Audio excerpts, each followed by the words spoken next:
Welcome, weebs, gamers, and nerds alike. Now, we all love our well-written shows with great character development, world building, and shows that really just hit you in the feels. But sometimes you just need a good old-fashioned piece of junk food to really help you unwind for the day. There are a lot of trash anime out there, but today's list is going to show you the creme de la creme, the hottest trash you can find this past half-decade. So make sure to subscribe so you don't miss out on more geek content. Without further ado, let's get into the list. Kicking us off, we have I was reincarnated as the 7th Prince. Like most of these, this one caught me by surprise, especially with just how freaking fun it is. It follows a guy who died as a peasant, unable to really use magic, so when he's reincarnated as Lloyd, the 7th Prince, and finally able to use high mana reserves and a capacity for magic, he's ecstatic. His whole purpose is to learn and use every single kind of magic possible. And I mean every single kind. If there's a new form he hasn't encountered of or knows of, he does his all to learn about it and understand it before he just absolutely annihilates whoever's casting it by using that exact same magic. It's another overpowered isekai show, but gosh dang it, it's just so freaking fun to watch. Especially since the MC is kinda morally gray. Like obviously he's good, but killing enemies or doing what is necessary doesn't really bother him as long as he's able to learn about magic. He's actually just really entertaining to watch, and to top everything off, the animation is actually amazing.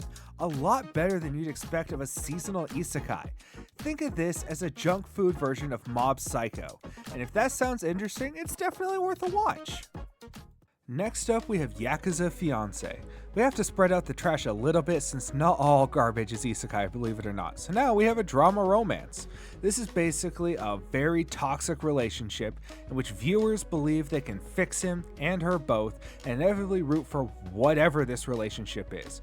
We follow Kirishima, who's part of the biggest Yakuza group in Kanto, as he's promised to marry Yoshino Some, who's part of the biggest Yakuza group in Kansai.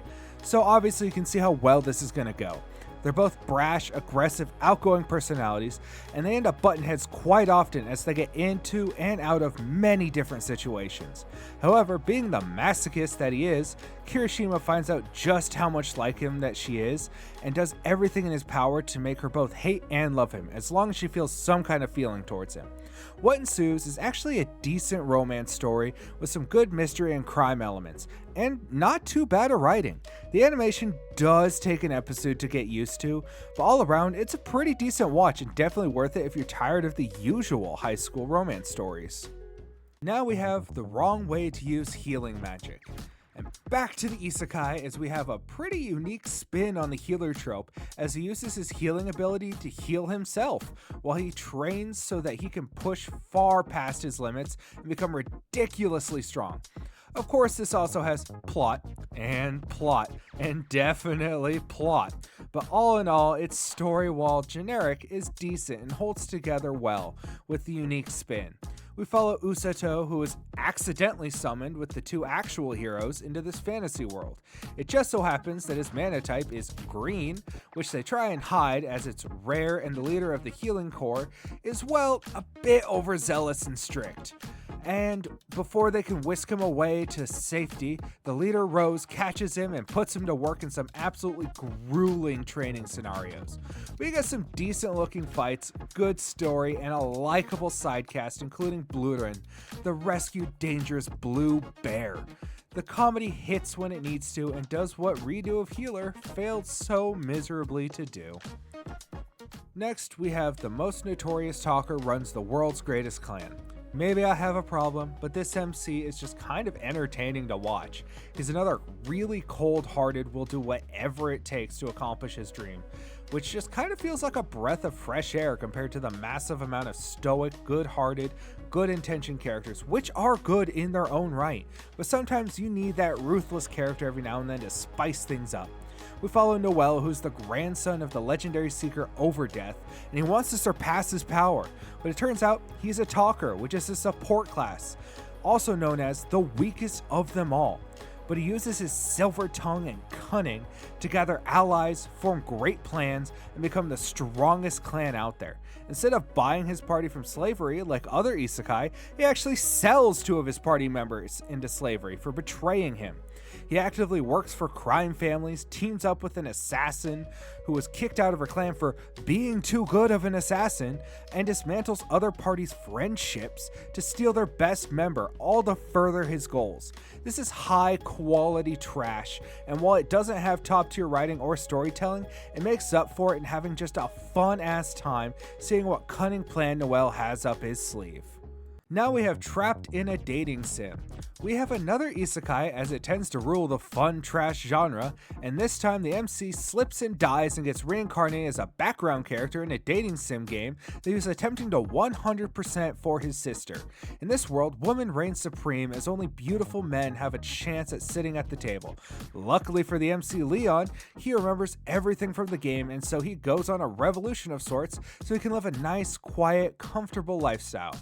Of course, that's exactly the opposite of what happens, as he becomes pretty overpowered, defeats some of the highest ranking students at school, continues to grow in status, and starts developing a harem. It's kind of entertaining to watch him attempt and fail at being a side character, and also make the snide, obnoxious characters eat their words. One of the most impressive things about this show is its use of 2D mechs, and even in full-on fights. No CGI involved, which is especially impressive at the time. All around, this is just a fun-ass time. It doesn't take itself too seriously at all, with good action, decent animation, and a reasonably likable cast.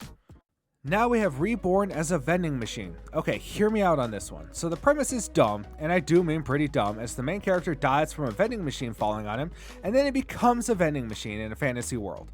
And I would have thought this premise would get old quick, but to my surprise, it didn't, and was actually kind of fun to watch. It doesn't have any huge plot or any super deep messages. I mean, the guy is a literal magic vending machine who can mostly only talk through vending machine speak.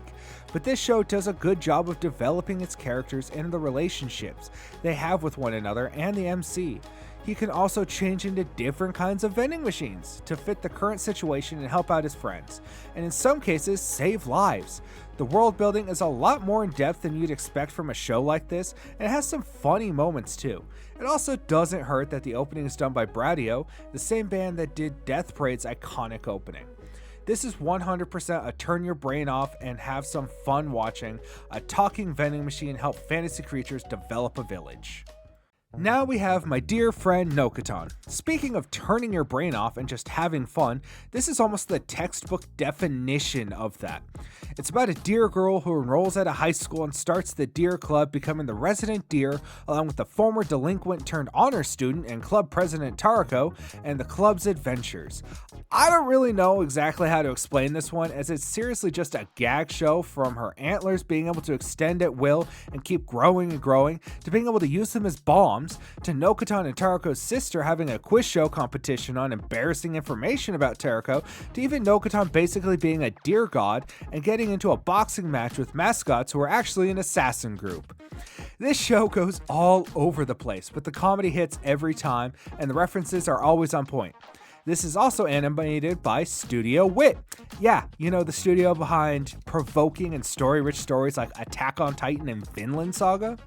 So if you need a good laugh, this is definitely a great piece of trash to turn on. Next up, we have Eminence in Shadow. Now this is pretty much peak trash isekai, like you can't do much better.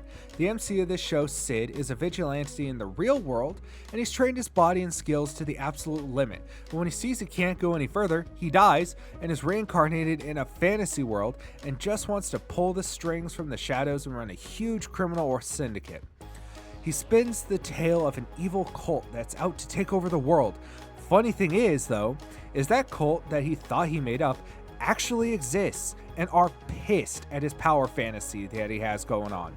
The show knows exactly what it is and doesn't take itself seriously at all. It takes pride in its edginess and even makes fun of it at times. And Sid is just the biggest mega chad to ever exist.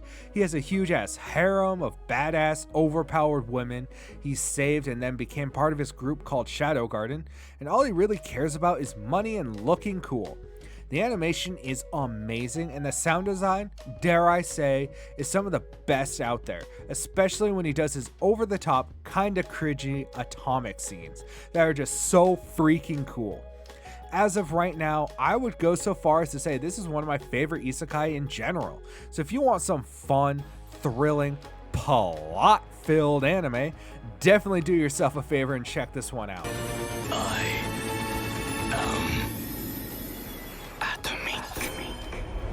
Next, we have Chained Soldier, or as it's known in Japanese, Mato Seihei no Slave. And no, that doesn't refer to the atrocities that have happened in history. No, this is some good old-fashioned kinky stuff. The main character, Yuki Wakata, who wants to be a hero, falls into a Mato portal, which leads to a different dimension where dangerous monsters escape. The leader of the 7th Anti-Demon Corps Division, Kyoka, saves Yuki from a threat, and come to find out, Yuki has the ability to increase the effectiveness of her powers. What ensues is a sort of give-and-take relationship, where Kyoka, in return for turning Yuki into an all-powerful beast, as his mistress, has to reward what her slaves desire most when the battle ends, which is in direct proportion to how extreme the battle was. So the more awesome the action scene, the more kinky the reward. So Yuki is going to discover a lot about himself in his time as the 7th Anti-Demon Division's housekeeper, as well as ace in the hole. What makes this show actually kinda entertaining is the action scenes at times approach some Studio Trigger levels of coolness. So if you decide to watch this for the action, which you definitely should, you should keep in mind Imaishi's law. No matter how cool or awesome the rest of the anime may be, if someone walks in on you watching this, it will be at the freakiest, kinkiest moments. Last and definitely least, we have Kamikatsu, working for God in a godless world. We have this steaming pile of I don't even know. This is definitely unique, as early on the studio behind this realized they do not have the manpower or budget, so they just ran with it.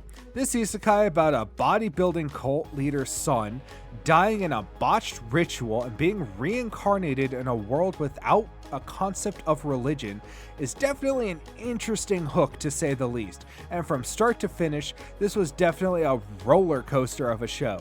The animation is so bad that at times it loops around and becomes decent somehow. Like seriously, how do you look at these CGI bucktooth monsters, a literal live action video with an anime filter, or pixel art action and say it's anything but just trashy goodness? This absolute shitpost of a show fits actually kinda well with the off-the-wall story it's adapting. From tilling farms to tyrannical sci-fi magic governments to enough ecchi to guarantee you're getting caught red-handed, this show just cements itself as one that's so damn bad it's actually kinda funny and good, and definitely worth a watch if you just need some good laughs.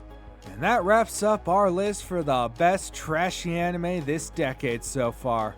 We did leave off some absolute stinkers, so let us know what your favorite trashy anime is in the comments. If you liked the video, make sure to like and share, as that helps us out a lot. Check us out on Twitch and TikTok, and until the next video, keep on geeking on.